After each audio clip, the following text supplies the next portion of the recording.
my name is Istashiri and welcome to our first live session about UPR. Today we're going to talk about the Universal Periodic Review, and as you know, these days we've been launching our first political campaign called UPR 41 Morocco. Today we have the pleasure to talk about this issue, to talk and know more about it with two representative women from Polisario Front. So I'm going to give the floor to these women and we're going to make some questions and we're going to go into this and talk. So please, if you have any question, leave these questions in your comments in our social media and we're going to reply them after the season. So thank you very much. As you know, this live is on YouTube as well as in Facebook, and we're going to share it as well in our social media in Twitch and Instagram. So welcome everybody.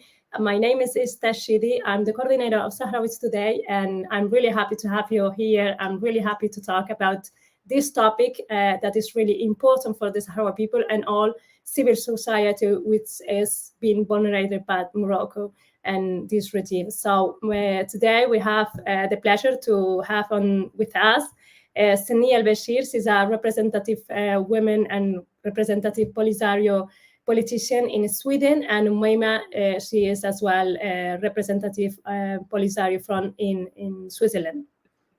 Hello, Sania. Hi. Hello, everyone. You can hear me. Welcome. How are you? Fine. Yes, we hear you very well. Yeah, are you fine, Sania? Yeah, we're great. Thank you for having us. Yeah, thank you. As you know, this is a communication platform about Western Sahara. So we share content in Spanish, in English, and in Arabic. So today we wanted to talk about this topic that nobody knew about it. But as a civil society, we never heard about it. And we find it really important in Sahrawi Today to talk about it. As you know, this space is called Ser Activista and No Morir en el Intento. We will try to find the exact translation in English. So welcome to our space. If you would like, we jump with the first question about UPR and what means UPR and what it is. UPR, if you can explain it, Sania, to the people who is watching us today and who could have interest about it. Yes. Well, first of all, thank you so much for having us, and congratulations on having this important space for Sahrawi voices and Sahrawis to have their own narrative regarding various issues, whether it's political or human rights or social or cultural. And I'm also very honored, together with my colleague, that we are your first guests in this platform. It feels like both a responsibility and honor. So, what is UPR? UPR is the Universal Periodic Review, and it's basically a process where the Human Rights Council reviews the human rights record of its own member states of the UN. And as you know, there are 193 member states. This process was first established in 2006. So most member states have had 3 cycles or 4 cycles so far. And the idea is that the goal or the objective of the UPR is essentially to ask countries about the human rights situations in their own countries, and to see how the record and this human rights situation is impacting the citizens and the people around the world. And of course, it is very important to make sure that states are being asked about what they are doing with regard to the protection of human rights in their territories, but also the territories where they are responsible, as is the case with Western Sahara with regard to Morocco. And it's also an important platform to make sure that the promotion and the protection of human rights is the core priority for the Human Rights Council. In this instance, for example, Morocco is one of the countries that have already had 3 cycles of UPR.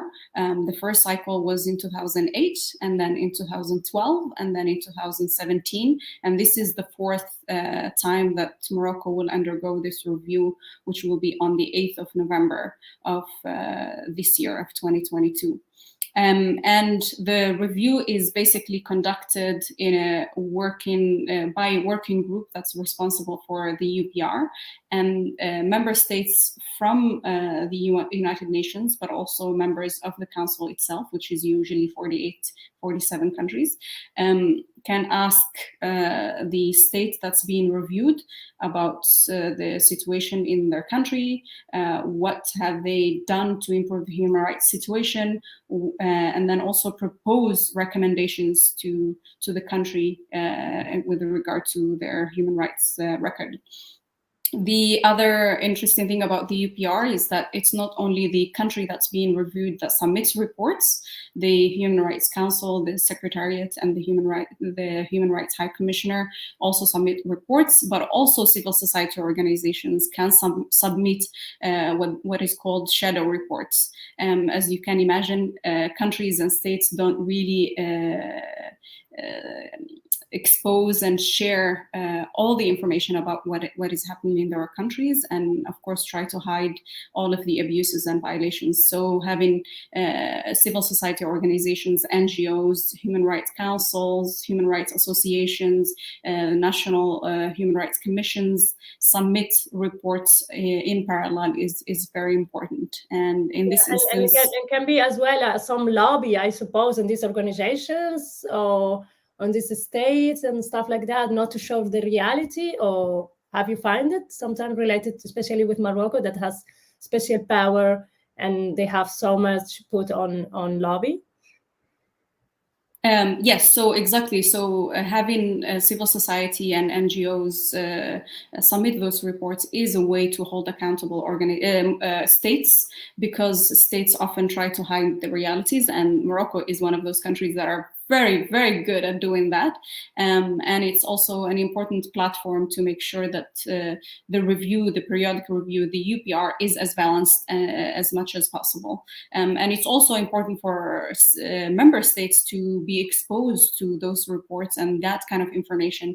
This is why we're exactly doing this campaign and this live stream, to educate you so that you are able to ask states, your own countries, their mission in Geneva, ask them to submit questions, to submit recommendations to Morocco during its UPR review on the 8th of November. So from now to the 8th of November, you have an opportunity to ask your countries, their representational offices in Geneva, what are you going to ask Morocco? Morocco is doing this. We need to hold Morocco responsible, and is responsible for its own protection of its own citizens, of course, in Morocco, but also making sure that the human rights situation in occupied Western Sahara is also improved for Sahrawis under occupation. Okay, cool. I think you make it clear for everyone, and it's a very important exam or like review for Morocco, because they greenwash everything they do. In Western Sahara, they greenwash their human rights violation with another African countries that I would love to highlight, that this is not only with the Sahrawi people, it's as well with all African citizens. And especially in Spain, we have this problem with borders, with Ceuta, Melilla, Spanish sovereignty. So it's really highlighted that this campaign is not only for civil societies, Sahrawi civil societies, as well for our Africa citizen. So we're going to jump to the next question with you, Umayma. Thank you for being here. We would like to know if there is, or there are another countries that are under review this year. If you can highlight some of them, I suppose there are several. Yeah. Thank you very much for inviting us today to this session of information. For us as Sahrawis, it's very important to inform our people about our work and about what we are doing on the ground. And also it's a way to educate our people about the different mechanisms that can exist to create protection for human rights in Western Sahara. As you know, Western Sahara is not a member state of the UN, so it's not involved in this process of the UPR. UPR, it's only dedicated to the countries who belong to the UN, and unfortunately we are not. We make great participation every year through our civil society and through other organizations to try to highlight the involvement of Morocco in the occupation of Western Sahara. So can you imagine, for example, when this process, it's based in general about the logo, not naming, not shaming. So the countries, they have to look for a language to make other countries to protect human rights through recommendations, and of course highlighting the good things that they have done in the past. Unfortunately, in these three evaluations that Morocco has done in the years, we have seen that there have been a lot of recommendations regard of the involvement of Morocco in the violations of the Sahrawi people in a daily basis about different subjects like freedom of expression, freedom of association, like disappearances, like the right of self-determination, like the role of Morocco in avoiding the going on of the peace process. Morocco has succeeded to almost not accept not so many recommendations regarding the Sahrawi peoples. So we are a little bit anxious because, and we want actually to use this platform to highlight the role of the countries to finalize the colonization of Western Sahara. And one of the mechanisms, very easy, is to make Morocco accountable about he's doing in avoiding the right of self-determination of the Sahrawi people. So this is a way, very easy way, a very pacific way to countries to submit recommendations to Morocco in the next UPR. That will be the 8th of November at 2:30 in Geneva. But we actually invite all stakeholders to make Morocco accountable about his involvement in these violations and avoiding the right of Sahrawi people to exercise self-determination. We have to remind here that all the states who belongs to the UN has a very important task, is to finalize the question of the colonization in Western Sahara. So we invite you hardly to make recommendations to Morocco in this subject. So as you know, this process has been very long. Since the 13th of March 2013, we have been gathering and inviting the civil society to make reports. We are very happy about the outcome. I will share with you some names, some report later on in your next question. But actually, for us, it's very important that people educate themselves about this mechanism that can use to protect the Sahrawi people and highlight the injustice that our people are suffering on a daily basis. Yeah, this is very, for me, it's very, I find this question from another colleague, because she used to tell me, okay, you as a Sahrawi, you used to make the question to Morocco, but Morocco is a dictatorship state, so we cannot ask for human rights there. So we should put pressure on Spain and on all these Western countries that human rights and everything really matter.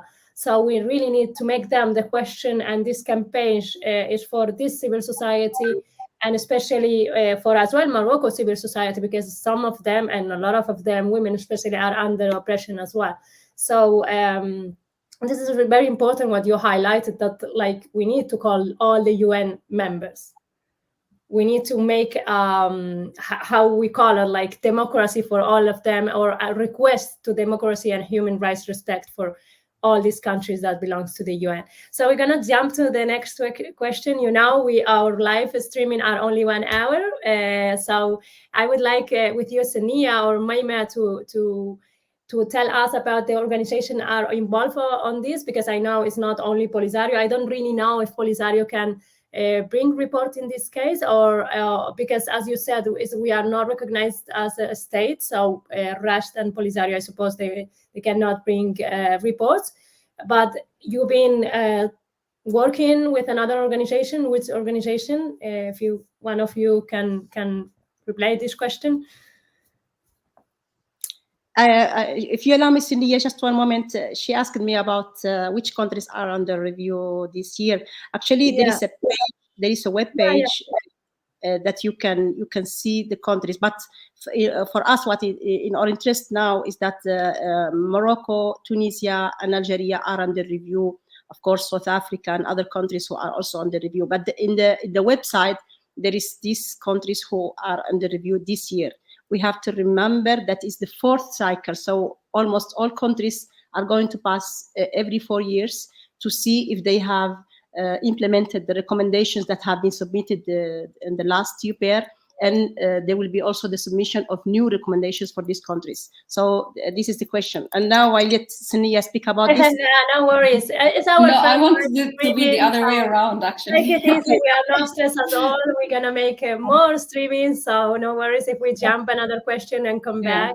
It's I fine. can read the countries for you, and then maybe Moiba can answer about the organization. She is much more knowledgeable about that. Okay, perfect. Because every year about 48 countries are reviewed on the cycle basis. So they do it like immediately after each session, and Human Rights Council has 3 sessions throughout the year. So on the between the 7th and the 17th of November, the following countries will be under review: Bahrain, Ecuador, Tunisia, Morocco, Indonesia, Finland, United Kingdom, India, Algeria, Philippines, Brazil, Poland, Netherlands, and South Africa. So it's a good mix of countries. It's countries. I mean, like, so the process of the UPR, I can understand from all the information you shared, it's like it's not all countries, just it's a selection of countries of the UN, or?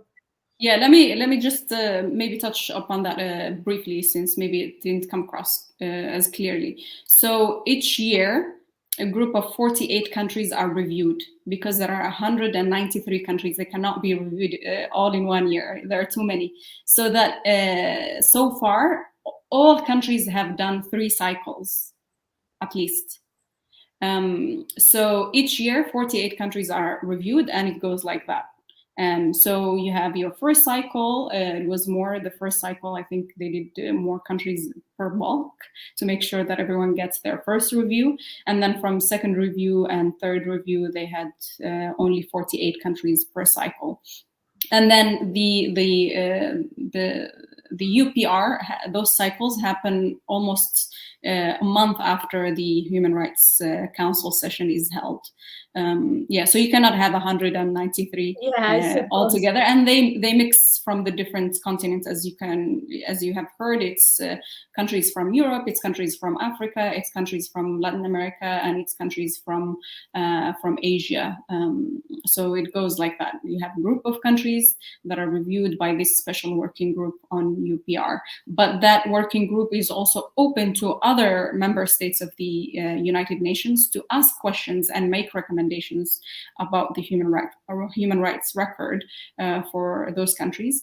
And just to point out, it will only be 3 hours and a half of review. So for all of the countries, for each country, country. Okay, I was like, oh my god, that's no, for each country. So I think they have like 3 or 4 countries per day, and then each country has about 3.5 hours to first present their report, say what they have done to implement the previous recommendations, which Morocco would not do very well, because they have a very bad record with implementing previous recommendations. And then countries can ask them questions, ask for comments, and also make recommendations. So the recommendations part is so important. Moima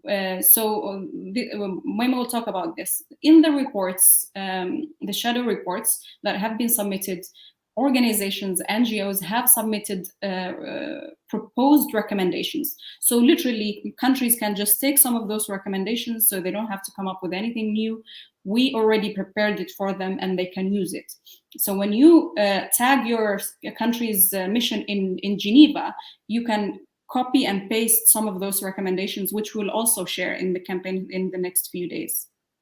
Yeah, exactly. We are actually sharing all these recommendations in our Twitter as a thread, so you can copy them. We're gonna, if you need them, we can send you them to all organizations, as well as summarize about the reports and so on. So we go for the next question, Moima. Some of the organizations, not all of them, I can see is like the UN process, but which organization are submitted reports about Western Sahara, or not even about Western Sahara, for under review Morocco?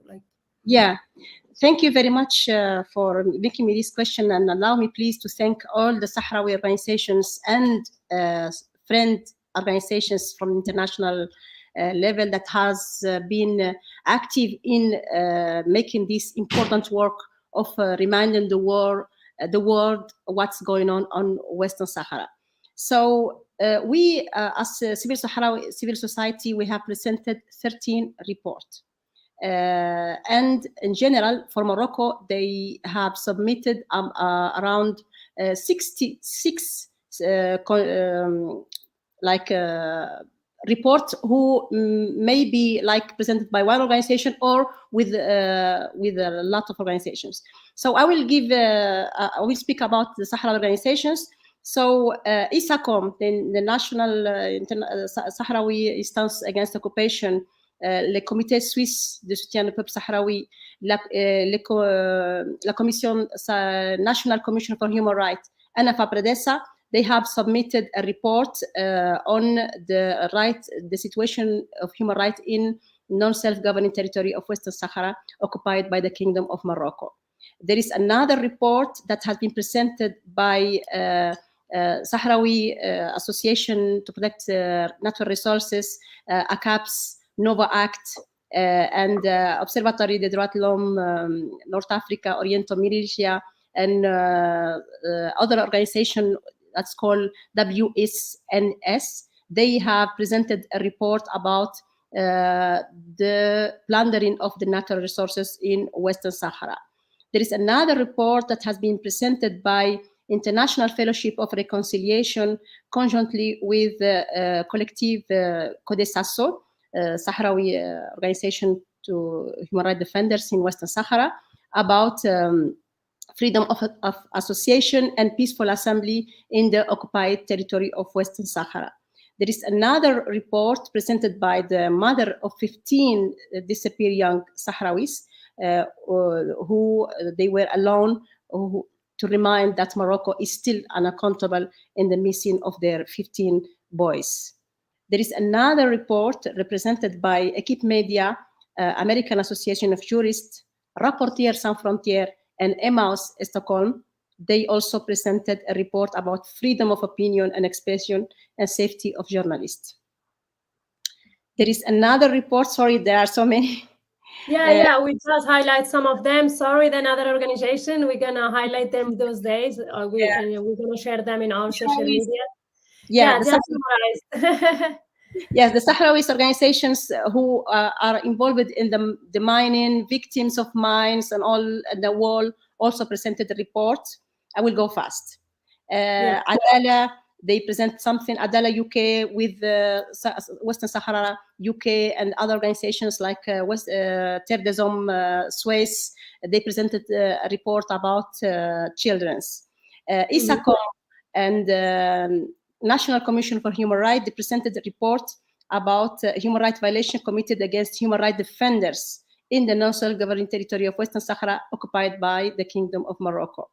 I will go fast. Yeah, this is one most it's the Geneva Group Support that is represented by 308 organizations conjointly with CODAPSO. They present a report about the right of self-determination. So there is 13 different thematic that has been highlighted in this to remind the world about the occupation and the violation of the human rights in Western Sahara. And these 13 shadow reports are in the website. Please go there and check them. And also, as Sania said, we have given a list of recommendations ready to be submitted to all the countries. We know that every country has different interests. Some countries are interested in women, some countries are interested in children. We actually have around 89 recommendations in regard of what's going on in Western Sahara, and we hope that the countries has the courage to make Morocco accountable about its violations in Western Sahara. And for us, this UPR, it will be a fake UPR if Morocco is not accountable about what he's doing on a daily basis against the defenseless Sahrawi people. Yeah, we will move for that question later about our expectation as a civil society, you as a Polisario and organizations as well. We're going to make them as well this question in the next session. I wanted to maybe you with the previous question you already answered this question, but which if you have some reports with another countries or another organizations. In this case, if you can name some of them, but I think you said Report Without Borders or something like that. Or... As you know, we as Polisario has requested to the Office of the High Commissioner before the UPR has came to give us the opportunity to have a voice, a saying about what's going on in Western Sahara. Unfortunately, the Office of the High Commissioner, Madame Bachelet, has answered us through her Office of MENA that the Sahrawi, the Polisario Front is very politic, and that she has not seen any way that we can have a say in what's going on in Morocco and about the UPR in Morocco. So for me, this is a very, very coward decision from the High Commissioner, because yes, the Polisario Front, it's a recognized part of the conflict. Polisario Front is the movement of freedom of Western Sahara, which occupied by Morocco. Yes, we have a lot to say and a lot to speak about what's going on in Western Sahara in the UPR of Morocco. Unfortunately, the political will always has been a blockage to the Sahrawi people to have a voice, and that's why we have actually mobilized our civil society to say that what we are not allowed to say as Polisario Front.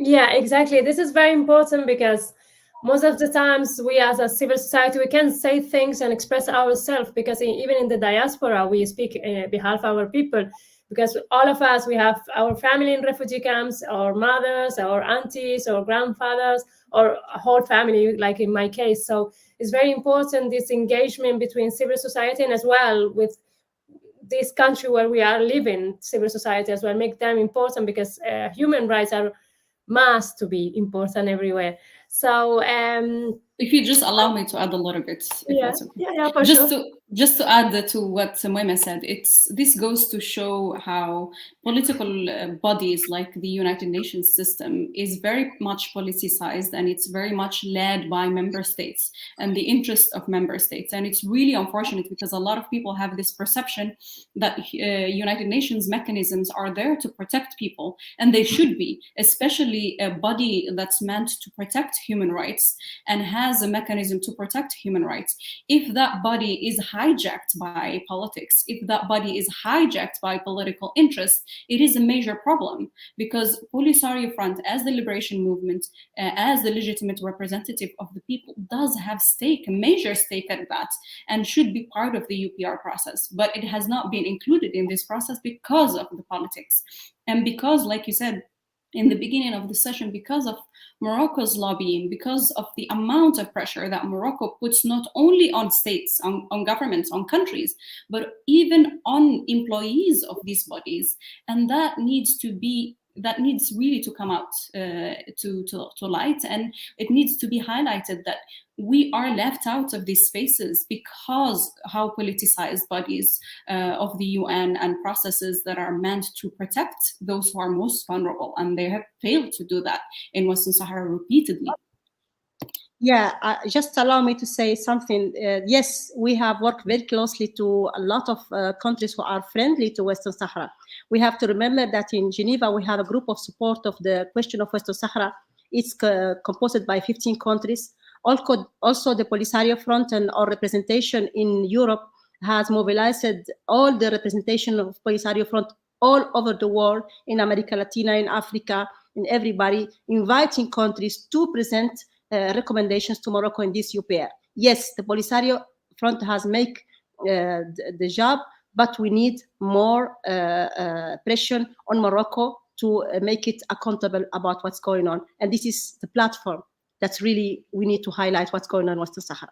Yeah, it's actually, I used to say that any politician can be a great politician, but if he has not social media nowadays support, he has not people on his side, and especially nowadays, social media is really important especially for Sahrawi people. We are minority in everywhere, so we have this social media that we can speak, and we have freedom to speak. So unless you are under occupation, but at least here in Europe and in Algeria, we can speak and talk about what we are suffering. So I really recommend to all civil society to be engaged in social media, to be on Twitter, because this is another battle than is the communication battle, and is more important nowadays.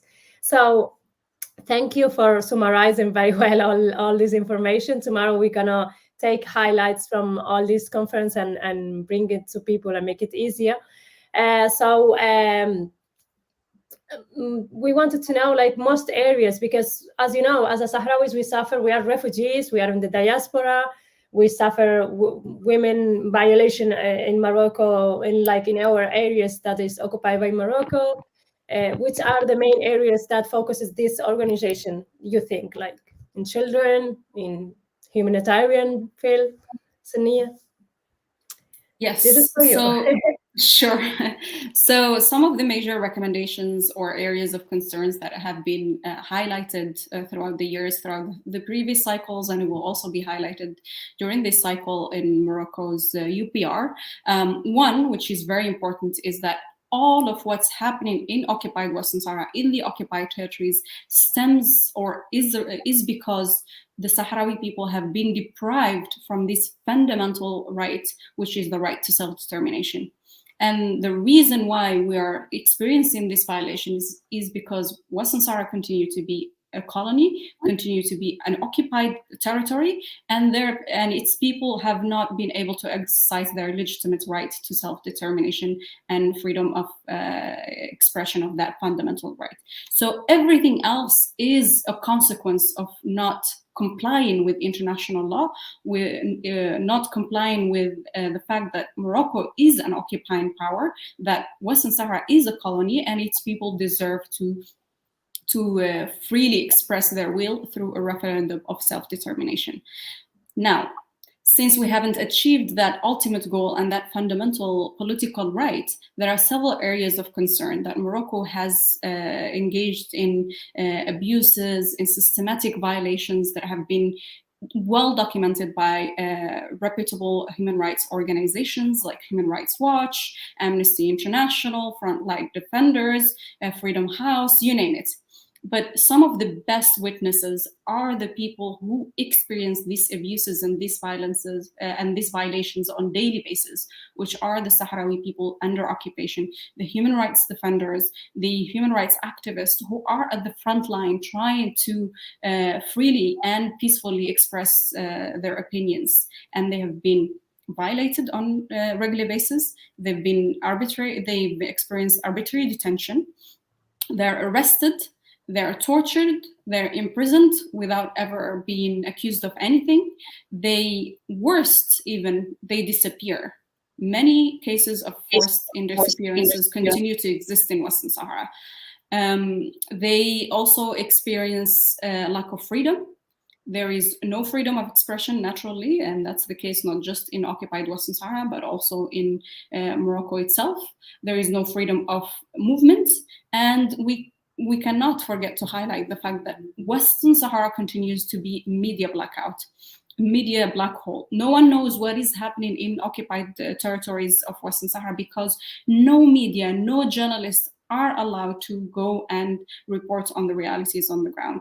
Human rights observers are not allowed to access Western Sahara and the occupied territories. And unless those missions are allowed to undertake their work, Human Rights Council hasn't sent official missions in many years. Groups working on arbitrary detention, groups working on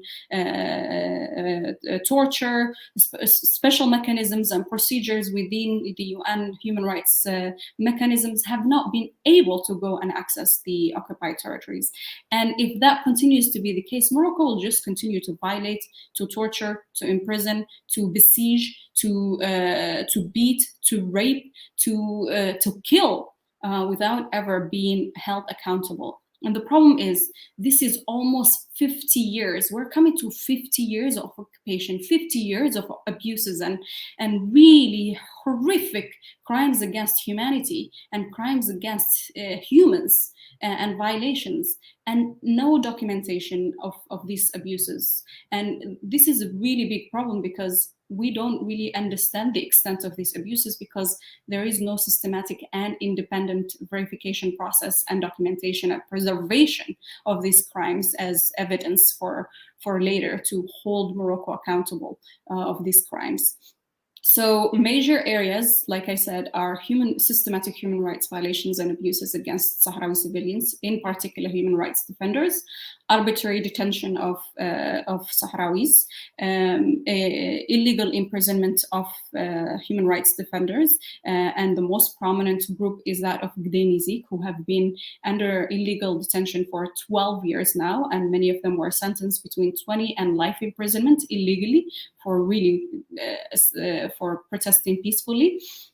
Women are beaten on whenever they try to go out in the streets, and I have to mention that we as Sahrawi women in the occupied territories are really, their bodies are the battleground, honestly, because they are the ones in the front line who continue to go out in the streets, who continue to dare to demonstrate, and they're repeatedly beaten, they're sexually harassed, and they're even worse, raped. And I think many of you have followed very closely the case of Sultana Khaya, who was under house arrest for over 500 days. All of this has become even worse over the last 3 years because of the war, because of the pandemic. Morocco has used the lockdown, the pandemic, and now the war in Western Sahara and the resumption of armed struggle as an excuse to really intensify its repression and oppression. So this UPR of Morocco is so critical because some of the worst years for human rights records in occupied Western Sahara happened over the last 3 and 4 years, and that needs to come out very clearly. Yeah, thank you. Yeah, the case of Sultana Khaya and especially as well all the Gdenizik group is a really a shame that these all West countries are proudly to be like. As we say in Spain, our prime minister says our great neighbor Morocco, but nobody talk about all the blackmail, all the people who's dying every day trying to come to Europe, and all because they put money lobby on Morocco, and they are really afraid from it. But we in Spain ask our prime minister, until when we're gonna be like this? Until when? And I think this question as a civil society, we're going to ask it as well in the UN. Until when we are going to be waiting? We have no faith anymore in human rights, but we need to keep going. So which are the mechanisms? So following this like reflection, personal opinion, we jump to the next question about which are the yeah, say, Maime. I'm not dictatorship. You can say anything. Just I want to follow up what Sania says, that says in a very good way. Another big obstacle that have Sahrawi people is the complicity and the silence of the UN bodies. I want to denounce here, for example, in this UPR, when our organizations has presented some report, you know that there is this, they call it stakeholders report. So there is country report, there is national commission report, and there is stakeholders report. In the national report, first of all, the UN has accepted that Morocco is dealing with Western Sahara as is part of it. First of all, we want the UN to not accept the national report of Morocco because it includes Western Sahara. So this is a very dangerous. It's a UN. And for the UN, Western Sahara is a distinct territory and has a distinct status of Morocco. So we need the UN also to be accountable because this is corruption. This is also a bad thing for the Sahrawi people because the UN is accepting us Western Sahara is part of Morocco. And the second question, there is the report of the other stakeholders. Well, in this report, we highlight that some secretaries who are working in the Office of the High Commissioner has made a big mistake by putting, for example, underline, you know, in the last part of the paragraph, some direct, for example, let's talk about the right of self-determination that was represented by CODAPSO and the Geneva Group Support. So there is some citations of the report that has been manipulated, and when you click, you go about something about sexual liberties and something that has nothing to do what our organizations have put on the ground. It's about self-determination. So we have corruption everywhere in the UN, and we feel that our voice has been silenced, not only not listening to us as part of the conflict and have a voice in this UPR, but also by manipulating the report that has been presented by the civil society. And other question that I want to denounce here is the way that Algeria has been attacked fiercely by Sahrawi mercenaries who has presented a report about allegations of violations in the refugee camp. And as you know, refugee camp has nothing to do with Algeria and should not be also evaluated in the UPR of Algeria. And this is all are the mistake made by the officials who are working in the UN. And I hope that they can really correct this big mistake that are harming the right of Sahrawi people to tell the truth and to tell what's going on the ground. Yeah, that's really, it's really scary, because you're like going to the human rights headquarters to ask for human rights to be applied, and then you realize that there is like so many corruption behind that. But we know as a Sahrawis, we know that everywhere, in companies, in media, in journalism, everywhere there is Morocco lobby, and we need to fight about it. And the news, as you said, say it, speak and highlight it in every space we are talking about.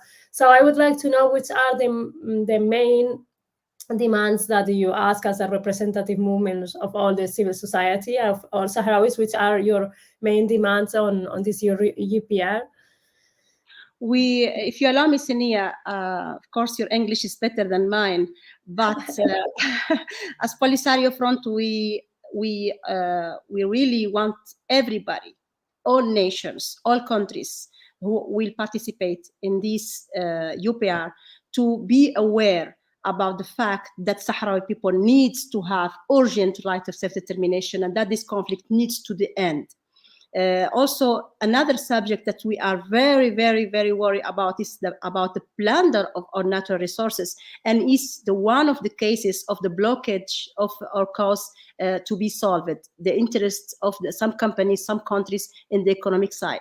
So we, as Sahrawis, we feel betrayed by the international community, and we want the international community to help us to achieve a peaceful solution to our people. The Sahrawi people are very peaceful people.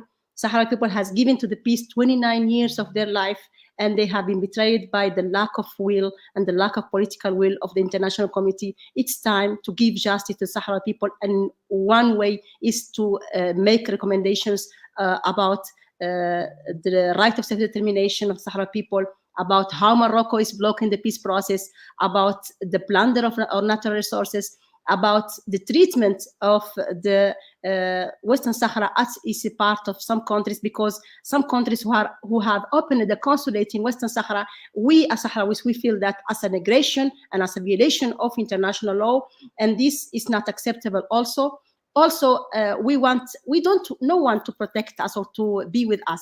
We just want everybody to be with the side of international law. And international law says that Sahrawi people are entitled to have the right of self-determination. And also we want all the countries to speak about the violations that are stated in so many reports from Amnesty International, Reporters Without Borders, RF Kennedy, so many international organizations that spoke about what's going on in Western Sahara. We want countries to be the voice of the Sahrawi people, because Sahrawi people are voiceless in the UPR.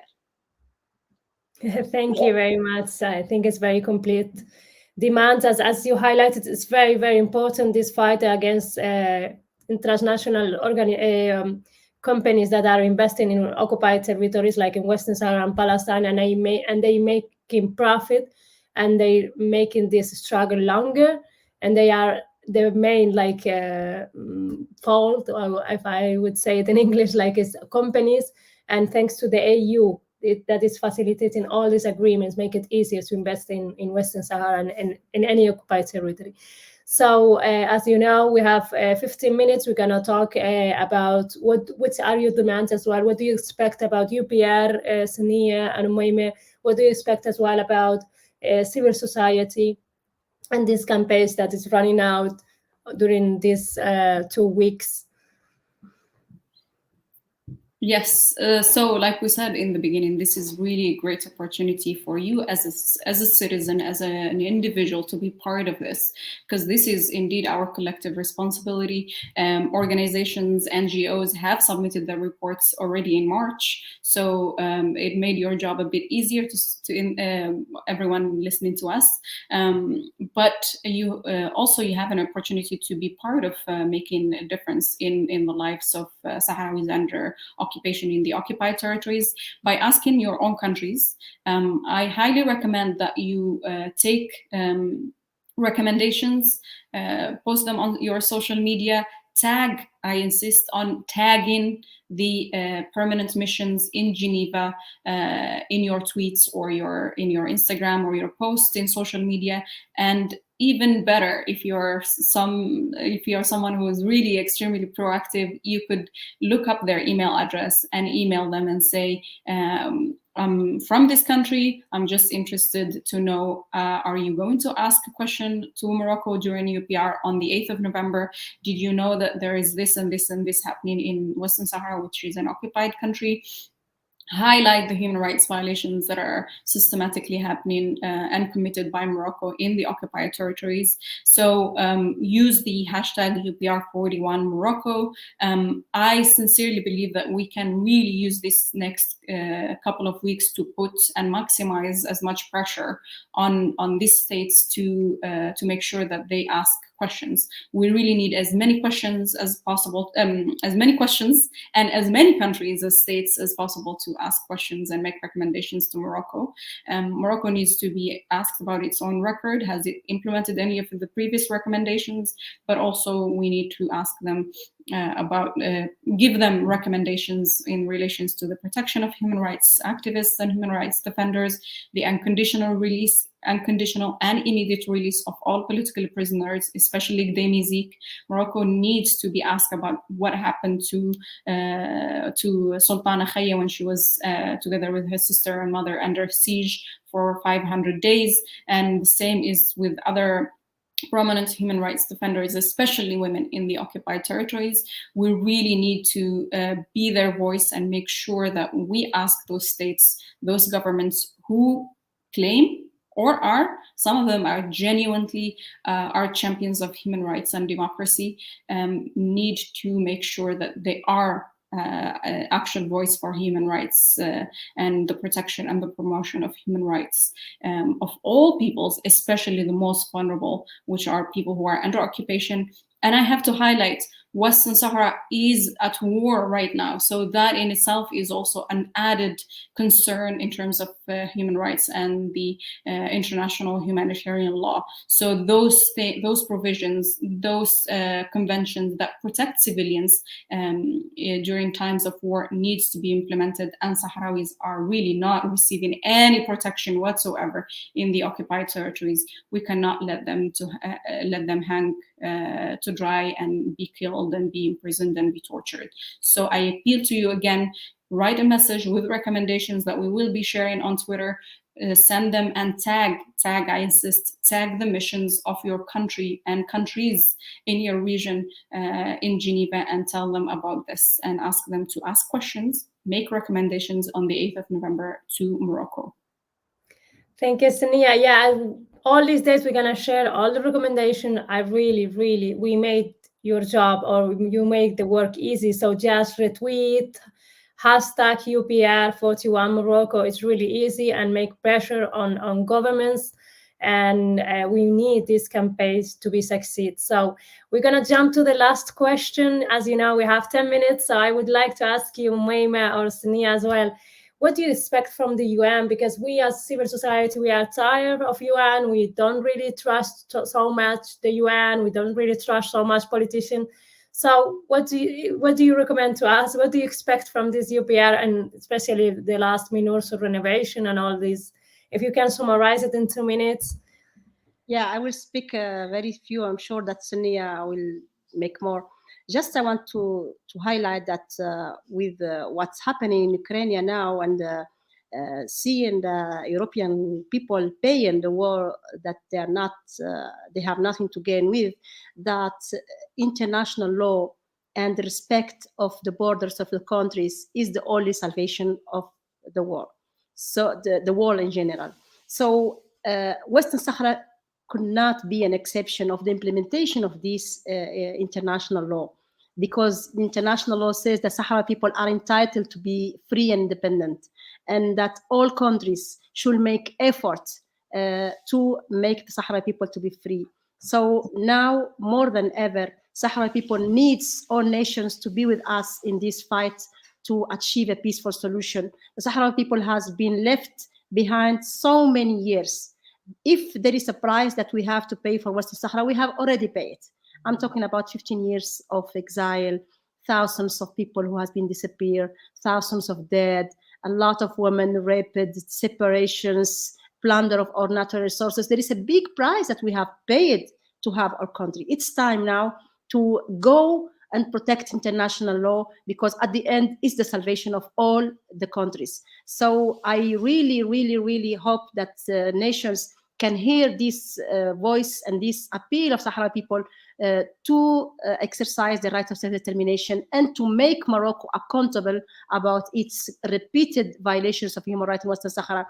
And it's time also to finish with this blackmail that Morocco is using in their bilateral relations through countries, by the immigration, by the terrorism, by the drugs. And sometimes I feel sorry for the European people when they say that they are giving this advanced status of cooperation to Morocco and to Israel, two countries who are occupying other countries, two countries who have borders problems, mobile borders, two countries who are violating human rights, and two countries who use blackmail in their bilateral relations. And sometimes when they say that Morocco is very important in the terrorist operation, and 80% of the operation that has been made in Europe are made by Morocco citizens. So for me, it's a lack of respect and insult of intelligence to the European people, who are obliged sometimes to deal with a very uncomfortable neighbor that use blackmail and chantage to make these policies to go around. For example, make silence about what's going on in Western Sahara. So we invite everybody to mobilize with us and to denounce what's going on in Morocco, because the salvation and the independence of Western Sahara is the salvation of the Moroccan people also. Yeah. Okay, if I may just if I may just add to what Umayma has brilliantly articulated, is that we are living in a time where multilateralism, international law, human rights, democracy, and all of those very critical and important principles and values that unite us as a world and make us really survive and exist harmoniously are being threatened, are being tested in ways we cannot even imagine. And that has been the case in Western Sahara for almost 50 years now. Multilateralism, we believe, as Polisario Front, as Sahrawis, is the answer. We cannot act as individually. We belong in one planet, after all. We are part of one body. We cannot exist as a thumb alone or as a head separately. We have to exist in one body that makes sure that no other part of the body is harmed or is being taken advantage of. And like Umayma said, if Ukraine is anything, and we're really, really, we feel for the Ukrainian people because we have endured this suffering. We have also said over the years that this could be the scenario because Morocco has violated international law, because Morocco has gone on for many decades without ever being held accountable of its violations of international law, of the sovereignty of its neighbor, Western Sahara, that other countries will feel emboldened and will feel that they can get away with it. We cannot allow that to happen again. And so as much as I'm really optimistic about our collective consciousness as a people, and I feel like the power is always with us as people, and that has been demonstrated in South Africa during the fight against apartheid, that has been demonstrated with the liberation of East Timor. So it will also be the case in Western Sahara. It will also be the case in every other country that is being oppressed and occupied. But at the same time, there are systems and institutions that exist to protect and ensure the implementation of those fundamental rights of international law, and the UN is one of them. So we will continue to have some faith, but a cautious one for that, because so far the UN has not been very faithful to those values and principles when it comes to Western Sahara. But we have to protect those mechanisms to make sure that we don't exist in chaos. So again, really appeal to you to join in and put pressure on your own governments, on your own states, as an individual, as an organization. Tag your member states' missions in Geneva, tag the Ministries of Foreign Affairs, and make sure that Morocco is questioned more so than the previous cycles this year, because it is a very critical year for not only Morocco, but also for Western Sahara as an occupied country, as a country in war. Since the collapse of the ceasefires in November 2020, international humanitarian law needs to be implemented in Western Sahara, and civilians have to be protected now more than ever. And that can only happen if the right to self-determination of the people of Western Sahara is respected and implemented without delay. Thank you very much. So we have one question from our social media. We have time for one question. This question, I'm going to share it with you on the screen. So it's from Moima. In the past, what sort of issues have other been raised by government, raised with Morocco regarding human rights in Western Sahara? There is around a lot of recommendations that has been submitted by some countries. For example, you will be surprised that Sierra Leone has presented recommendations to Morocco about education in Western Sahara, that Peru have spoke about mines. There is a lot of recommendations. Sweden has highlighted the question of freedom of expression and journalists. And now I can't remember. Yes, Namibia has spoke about the right of Sahara people to self-determination and what Morocco is doing to implement that. There is some countries who are very courageous: Zimbabwe, South Africa. There is Norway, I remember. Right now, this question is a little surprise for me, but there were 12 recommendations on Western Sahara that have been presented in the last UPR, and none of them has been implemented. None, because Western Sahara is still occupied, and we need more pressure on Morocco to finish its occupation. And this mechanism, it's one of the mechanisms that really the Sahrawi can use and can make a difference by exposing what's going on Western Sahara. There is a lot of recommendations on prisoners, about human rights defenders who are imprisoned. There is about natural resources. There is about freedom of expression, freedom of association.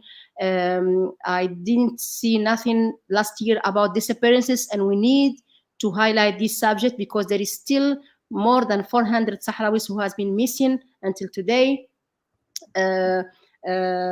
So we need more to make more noise. And I really want to thank you, Sahara, today for really give us this opportunity, to me and Sania, to other actors, to really speak and to educate our people about this subject. And I think any Sahrawi anywhere can make a difference by exposing and using Twitter or any other social platform to expose what's going on in Western Sahara and hold Morocco accountable. Thank you, Moima, and Sania, thank you for being here today. As you know, we're going to be going on these campaigns during these 2 weeks. So I just wanted to thank you for your time, for explaining it very well. We're going to share this video later on all social media. So if somebody missed it, can watch it again. So thank you very much. Sonia, anything you want to say goodbye, or we just... Yeah, just thank you. And again, I really believe in everyone's power of making a difference. So we count on you. Thank you. Bye. Thank you, everyone, for being today. As you know, I'm going to change now to Spanish, but we're going to have more sessions about human rights, about journalism and freedom of speech in Western Sahara and in Morocco and all Maghreb, more or less. In the next sessions, we're going to follow on the 8th of November the real session and the exam to Morocco, and I'm going to explain it now as well in Spanish. So next sessions, some of them are going to be in Spanish, some of them going to be in English, because some organizations are from Sweden or Switzerland. So these lives, as you know, my space, I'm going to try to make it sometimes in English, sometimes in Spanish, and if I don't confuse on language. So gracias a todas por haber estado hoy con nosotras. Como sabéis, nuestro espacio en Saharaui Today se llama Ser activista y no morir en el intento. Este espacio vamos a hablar sobre temas de la sociedad civil saharaui, sobre información, sobre política. Os quiero invitar a nuestro espacio el próximo martes con José Bautista, donde hablaremos del lobby marroquí y las relaciones que tiene con el PSOE, con el Partido Socialista Obrero Español. Hemos hecho una investigación bastante detenida sobre el PSOE, por ello vamos a hablar con este investigador, con este periodista especializado en investigación, el próximo martes a las 8. Siempre en nuestros directos intentaremos que sean siempre a la misma hora. También tendremos más sesiones sobre el UPR o el Universal Examen, bueno, el examen universal de derechos humanos que tiene lugar el próximo 8 de noviembre en el caso de Marruecos. Seguir las sesiones porque hablaremos de libertad de prensa, hablaremos también con activistas como Sani Ladán o también con Reporteros Sin Fronteras para hablar sobre todas estas vulneraciones y sobre todo queremos que nos dejéis vuestro hashtag UPR41Morocco en redes sociales. Vamos a estar compartiendo contenido todos los días, hablaremos con expertos, así que os espero el próximo martes con José Bautista. El lobby marroquí en España es el PSOE. Así que muchas gracias, yo soy Tessidi y gracias por haber estado aquí.